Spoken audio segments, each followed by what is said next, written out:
again, that's a difference too. So yeah, it's relative, but more it's more native in the States. And there is a big feud, a feudal argument happening. There's a feud coming from it's an African presence, dominant, and then there's me, or maybe you, actually Fox, I think, there's a native presence. So it's going to continue to happen. But it's for you to really look.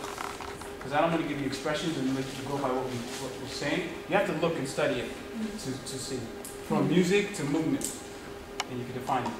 And one also important thing is that the Irish population, for tap dancing is big. Footwork from the United States now is a part of house dance. Irish people brought their culture too, and they were very enslaved too. The Irish jig. They used to have tap dance battles all through the United States, except in Louisiana. They had it outside. In many places, because the colonizers were different people from Europe who wanted this experience, tap dance battle, go tap. And a lot of Africans they made do the tap dance. So they kind of learned how to tap dance from not what it was in Africa, but what it is happening in the States with the Irish jig and possibly some other things relative. Why not Louisiana? Because of the race problem? No, the colonizers were Spanish and French, and they were not into that kind of entertainment. They let the Africans kind of be themselves. Congo Square is a place where it's an important place where they had this festivity happening, where the Mardi Gras parade is built from. And the Africans would go and just kind of dance the way they did.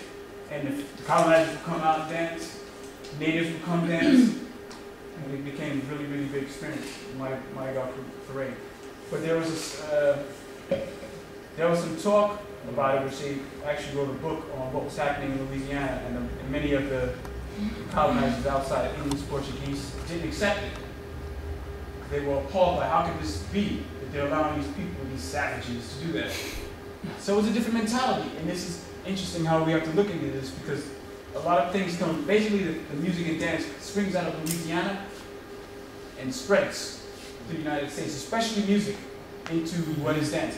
Not the tap dance. The tap dance exists, but it was more, this is what you got to do for us to have your fun and to live.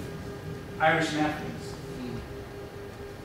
So it's kind of, it keeps you in the program profile, like, oh, yeah, and then eventually it grows into the person, like, I'm the best. But they don't know really anything about what's happening in Louisiana and music and real experience, in a sense, because they got an enslaved mind at the time of slavery.